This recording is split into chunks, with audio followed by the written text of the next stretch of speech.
आप अगर अच्छी इंग्लिश बोलना चाहते हैं या फिर अपनी इंग्लिश परफॉर्मेंस को और भी बेहतरीन करना चाहते हैं तो आज का वीडियो आपके लिए है। आज कुछ ऐसी फ्रेजेस और आइटम्स आपके सामने लेके आया हूँ जिसका मीनिंग आपको पता होना ही चाहिए। आप सबको पता है कि channel belonging from professor Narendra मुड़े और यहाँ पे आपको सब कुछ मिलता है, everything in a one glass. तो आइए फर्स्ट आइटम्स आपके सामने है, विदाउट वेस्टिंग अ टाइम शुरू करते हैं।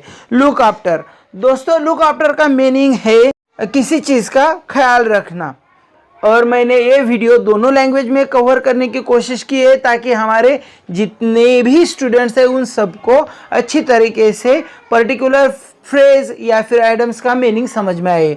तो आइए, लुक आफ्टर म्हणजे ची काळजी घेणे, म्हणजे एखाद्या वस्तूची काळजी घेणे। इसी को हम हिंदी में से बोलेंगे का ख्याल रखना। जैसे कि एग्जाम्पल के थ्रू समझते हैं, मैं कहूँगा कि आपको अपने पेरेंट्स का ख्याल रखना चाहिए, म्हणजे तुम्ही तुमच्या पेरेंट्सची काळजी घेतली पाहिजे। आइए कुछ एग्जाम्पल देखेंगे। तो पहला एग्जाम्पल है no look after the kids anymore. कोई भी घर नहीं रुकता इन बच्चों की देखभाल करने के लिए। अगला सेंटेंस है you should look after your parents. आपको अपने पेरेंट्स का ख्याल रखना चाहिए, आपको अपने पेरेंट्स की ठीक से देखभाल करनी चाहिए। She is too busy to look after her child. इसका भी मीनिंग आपके सामने है, यहाँ पर भी हमने लुक आफ्टर इस्तेमाल किया है। She is too busy to look after her child. वह अपने बच्चे की देखभाल करने में बहुत व्यस्त है। समझ में आया? और एक एग्जांपल देता हूँ मैं लुक आफ्टर का। I will look after her child when she is on a business trip. मैं उसके बच्चे की देखभाल करता हूँ जब वो किसी बिजनेस ट्रिप पे रहती है। अब डेफिनेटली आपको ये फ्रेज क्लियर हो गई होंगी। दूसरी आइटम है जो कि काफ़ी इंपॉर्टेंट है, इंस्टेड ऑफ, मतलब चाहे एवजी, या फिर एक चीज़ की जगह ये चीज़ ना लेते हुए कोई और जगह की जगह, मतलब मेरे सामने दो चीज़ें दी गई है कि जैसे कि मैं दूध की जगह चाय लेना पसंद करूँगा या फिर चाय की जगह कॉफ़ी लेना पसंद करूँगा, ब्रेड की जगह बिस्किट खाना पसंद करूँगा, है ना, जलगांव जाने की जगह मुंबई जाना पसंद करूँगा, ऐसे।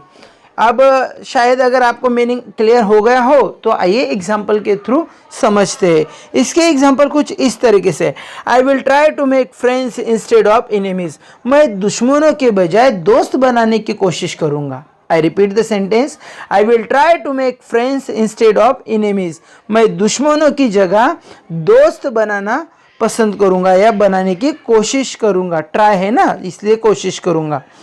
अगला सेंटेंस आपके सामने है, I would like to take coffee instead of tea. देखिए मैंने बोला और वही सेंटेंस पीडी है। I would like to take coffee instead of tea. मैं मतलब टी की जगह कॉफ़ी लेना पसंद करूँगा। आई होप कि यू अंडरस्टैंड इट प्रॉपरली। मैं चाय की जगह कॉफ़ी लेना। Bag of bones. Bag of bones मतलब हड्डियों का ढांचा। I repeat, bag of bones मतलब हड्डियों का ढांचा। मतलब कोई आदमी होता है ना जो पूरी तरह से एकदम उतर जाता है, बारीक पतला हो जाता है ना, इसको बोलते हैं हड्डियों का ढांचा। जैसे कि कोई बीमार हो और उसके बाद बीमारी के बाद वो तो तंदुरुस्त तो नहीं लगेगा, तो डेफिनेटली उसकी हेल्थ थोड़ी वीक हो गई होंगी और जो हालत है वो भी पतली हो गई होंगी। तो उसको हम इस एग्जाम्पल से दिखा सकते हैं। After a serious illness he is a bag of bones. एक गंभीर बीमारी के बाद वो हड्डियों का ढांचा बन गया है। After a serious illness he is a bag of bones. एक गंभीर बीमारी के बाद वह हड्डियों का ढांचा बन गया है। और आगे देखेंगे दोस्तों, he is a bag of bones because of मल न्यूट्रिशन। मल न्यूट्रिशन मतलब कुपोषण। कुपोषण की वजह से वो क्या बन गया है, एक हड्डियों का ढांचा है। He is a bag of bones because of मल न्यूट्रिशन।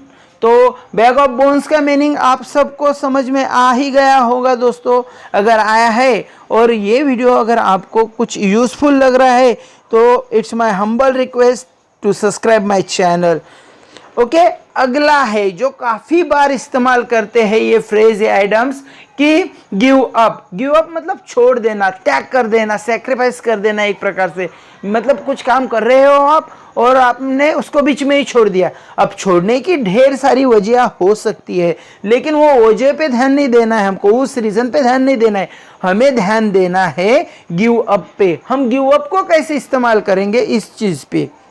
गिव अप मतलब छोड़ देना। आइए इस्तेमाल करते हैं इसका properly. She wasn't ready to give up.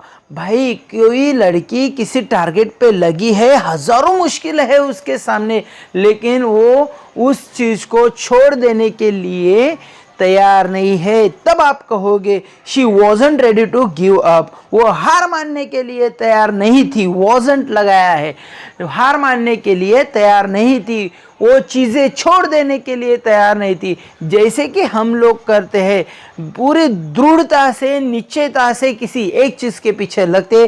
For example body बनाना, ढेर सारे लोग होंगे जिन्होंने रिजोल्यूशंस किए होंगे 1 जनवरी 22 में कि, और बहुत सारी उनको भी प्रॉब्लम आई होंगी, लेकिन उन्होंने छोड़ा नहीं, त्याग नहीं किया उन सब चीज़ का, तो उसको गिव अप बोलते हैं। और एक एग्जांपल देने की कोशिश करूँगा। हाँ, never give up your goals. हाँ भैया, ये मोस्ट इंपॉर्टेंट है। अगर आपका कोई गोल्स हो, कोई टारगेट हो, तो उसको कभी भी मत छोड़ो, भले ही कितनी भी परेशानियाँ आ जाए। I hope you understand. देखो, लीव नो स्टोन अनटर्न्ड मतलब कोई कसर नहीं छोड़ना, पूरी तरह से प्रयास कर लेना भाई, ये सिंपल सी बात है, कोई भी कसर नहीं छोड़ना। अगर मुझे जॉब पे लगनी है या जॉब पे लगना है तो मैं कोशिश में मेरी कोई कसर नहीं छोड़ूंगा, मैं हर तरह के कोशिश कर लूँगा कि भाई जल्द से जल्द मैं जॉब पे लग जाऊँ। लेकिन उसको मैं क्या करूँगा, फ्रेज में कहूँगा लीव नो स्टोन अनटर्न्ड मतलब कोई भी कसर नहीं छोड़ना। तो एक एग्जांपल आपके सामने, he said he would leave no stone unturned in the search of peace. अरे भाई, शांति ढूंढने के लिए उसने कोई भी कसर नहीं छोड़ी की, है ना। उसने कहा कि वह शांति की तलाश में कोई कसर नहीं छोड़ेंगे। अगला है he left no stone unturned in the search of his true love। हाँ, ये बहुत इंपॉर्टेंट है, जो जल्दी अपने दिमाग में आ जाएगा कि अपना सच्चा प्यार ढूंढने के लिए उसने कोई भी कसर बाकी नहीं छोड़ी। मतलब पूरी शिद्दत से उसने कोशिश की, ट्राई किया अपना सच्चा प्यार पाने के लिए। तो बहुत आसानी से शायद आप लोगों को समझ में आ गया होगा कि लीव नो स्टोन अनटर्न्ड का मतलब क्या होता है। अपनी लैंग्वेज को इनरिच बनाने के लिए आप इसका इस्तेमाल कर सकते हो। दोस्तों आगे जाएंगे। The police left no stone unturned to look for the child. Police ने बच्चे की तलाश में कोई कसर नहीं छोड़ी। फिर से बोलूँगा, the police left no stone unturned to look for the child. Meaning आपके सामने स्क्रीन पे दिया है, पुलिस ने बच्चे की तलाश में कोई कसर नहीं छोड़ी। समझ में आ गया होगा दोस्तों, तो प्लीज़ एक लाइक ठोक दीजिए। अगला है एन एप्पल ऑफ आई मतलब सबका लाडला, जिसको मराठी में से बोलते हैं लाडका, आंखों का तारा। अब हम सब तो अपने माँ बाप के आंखों के तारे। एन एप्पल ऑफ आई का मतलब आपके सामने है आंखों का तारा, लाडका या फिर लाडला। ठीक है। अगला है angel is an apple of eye of her mother. तारा है, एंजल नाम की लड़की है जो अपने मम्मी की आंखों का तारा है, अपनी माँ के आंखों का तारा है, मतलब वो सबसे लाडली है अपनी मम्मी की। अगला फ्रेज देना चाहूँगा, come on, Ram and Lakshman were an apple of eye to Dashrath. हाँ भाई, that is the most important है, थोड़ा ध्यान दीजिए कि राम और लक्ष्मण जो थे ना, दशरथ जी थे, जो राजा दशरथ जी थे, उनकी आंखों के तारे थे। अब समझ में आ गया होगा कि एप्पल ऑफ आई मतलब क्या। जैसे कि अनिल कपूर का लाडला सिनेमा देखा होगा, तो जैसे अनिल कपूर जी अपनी माँ के आंखों के तारा वहाँ पे रह चुके हैं, ठीक उसी को हम बोलते हैं, इन शॉर्ट लाडला। Okay. An apple of discord नया है और अलग भी है, थोड़ा सुनिए। एन एप्पल ऑफ डिस्कार्ड मतलब झगड़े की जड़। हम ढेर सारे डिस्प्यूट देखते हैं, है ना, ढेर सारे डिस्प्यूट देखते हैं, और उस डिस्प्यूट में हमें पता नहीं चलता कि प्रॉब्लम क्या है, तो हम बोलते कि नहीं यही चीज़ है जो झगड़े की जड़ है। सेंटेंस आपके सामने है दोस्तों, देखिएगा। This house is an apple of discard between both brothers. भैया ये घर ही जो एक वेल्थ होंगी या संपत्ति है, वो संपत्ति जो एक हाउस के रूप में, वो हाउस मतलब वो घर दोनों भाइयों में झगड़े की जड़ है या जड़ बना है। वो हाउस दोनों भाइयों में झगड़े की जड़ है। अगला देखेंगे, काफ़ी इंटरेस्टिंग है वो अगला भी। The wealth can be an apple of discord among family members. हाँ भैया, अगर कोई फैमिली हो तो वेल्थ यानी कि संपत्ति भी लोगों में, फैमिली मेंबर्स में झगड़े की जड़ बन सकती है। अब नया फ्रेज है एट द 11 o'clock, मतलब ऐन वेळेवर लोग काही मागतात, जैसे कि प्यास लग गया और अभी कुआं खोदने निकल पड़ेंगे, तो उसको बोलेंगे एट द 11 o'clock। जब कि तब चाहिए मुझे, जब मेरी इच्छा हो तभी मेरे को वो चीज़ चाहिए। जैसे कि कल एग्जाम है और आज हम एक रात में पूरा स्टडी करने के लिए बैठेंगे, हाउ इट इज़ पॉसिबल यार। तो इसको बोलेंगे एट द 11 o'clock। जैसे कि आपके बॉस ने कभी बोल दिया कि आपके बॉस आपको बोलेंगे एट द 11 o'clock कि मुझे ये फाइल चाहिए, ये फाइल कंप्लीट करके दो, अभी चाहिए, तो इट इज़ नॉट पॉसिबल। तो at that time you can use this kind of phrase. Next, तो इसको इस्तेमाल करेंगे, he wants the file eight the 11 o'clock। उसे फाइल अभी के अभी चाहिए, है ना, उसे फाइल अभी के अभी चाहिए। सर्वांना हा व्हिडिओ करावा म्हणून मी मराठीतून बोलून एक आणखी वाक्य सांगतो। ऐन वेळेवरचा अर्थ असा पण आहे की ऐन वेळेवर तुम्ही काहीतरी मागताय, जसं की सर्व कोरोनामध्ये कोणाजवळच पैसे नव्हते किंवा बऱ्याचशा लोकांचे पैसे संपले होते, तेव्हा ऐन वेळेवर काहीतरी प्रॉब्लेम निघायची आणि तुम्ही ऐन वेळेवर तो सॉल्व्ह करण्याचा प्रयत्न करायचा, पैशांची प्रॉब्लेम, तर ते कसं काय पॉसिबल असेल। तेव्हा at the 11 o'clock my brother asked me for the 10 lakhs। So this is the one of the example dear. Okay, the another example is in my hand, how it is possible to give you money. हाँ देखो भैया, वही बनाया है मैंने, how it is possible to give you money at the 11 o'clock। आपको मतलब अभी के अभी पैसे देने का मुझे कैसे पॉसिबल होगा। नेक्स्ट पे जाएंगे, we can not complete the syllabus at the 11 o'clock। हाँ, जो एग्जाम्पल दिया ना मैंने एग्ज़ाम के से पहले एक रात पढ़ने का, उसका है ये, समझ लो। अगर अच्छा लगे तो सब्सक्राइब करना ना भूलिए। एट 6 and 7 मतलब सारा अस्त व्यस्त होता है, जैसे हमारी रूम अस्त व्यस्त रहती है, कभी कभी हमारा प्लान अस्त व्यस्त हो जाता है, कभी कभी लाइफ भी अस्त व्यस्त हो जाती है, उल्टा पुल्टा, है ना, उसी को इन डिसऑर्डर, ये करेक्ट होगा इसको एक्सप्लेन करने के लिए। एट 6 and 7 मतलब पूरी अस्त व्यस्त, जिसको इंग्लिश में से बोलेंगे इन डिसऑर्डर। मीनिंग देखेंगे और एग्जांपल भी, the boy made the room at 6 and 7। एक बच्चा है जिसने सारी रूम अस्त व्यस्त कर दी, यहाँ की चीज़ें वहाँ, वहाँ की चीज़ें यहाँ, जो मिलने में भी बहुत कठिन है। समझ में आया होगा तो please don't forget to subscribe.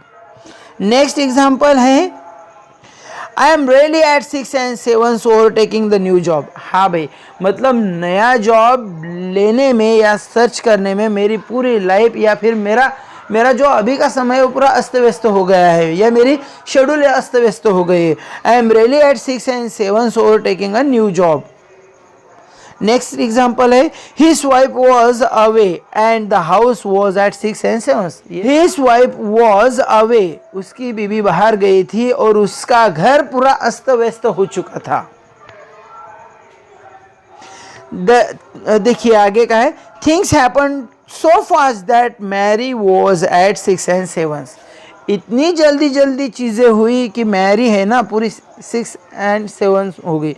मतलब क्या कि पूरी चकरा गई, पूरी पजल हो गई। Next one, red letter day, that's the most important. Red letter day मतलब महत्वपूर्ण दिन, ऐसा कि इसको बोलते हैं सिग्निफिकेंट डे। एक ऐसा दिन जिसमें कुछ तो भी रिमार्केबल हुआ हो या वो सबको याद रहे, सिग्निफिकेंट हो। तो इस my father said the day I was born was a red letter day. हाँ, मेरे पिताजी ने कहा कि जब मेरा जन्म हुआ था ना, वो उनके लिए एक महत्वपूर्ण दिन था। My father said the day I was born was a red letter day. समझ में आया? जैसे कि किसी को किस दिन अगर जॉब मिली तो उसके लिए वो रेड लेटर डे हो जाएगा, किसी का खून हो गया तो आजू बाजू वालों के लिए वो रेड लेटर डे हो जाएगा, सिग्निफिकेंट हो जाएगा, पता होगा, जैसे कि गांधी जी का हुआ था, है ना। शायद एग्जांपल डाला हो मैंने वो भी यहाँ पर, लेकिन देखते हैं आगे। The day I first set foot in America was a red letter day for me. जिस दिन मैंने अमेरिका में पहली बार पैर रखे वो मेरे लिए क्या था? रेड डे था, सिग्निफिकेंट डे था। और एग्जाम्पल होगा, हाँ, the day of assassination of Gandhi ji, आ गया एक जी एग्जाम्पल।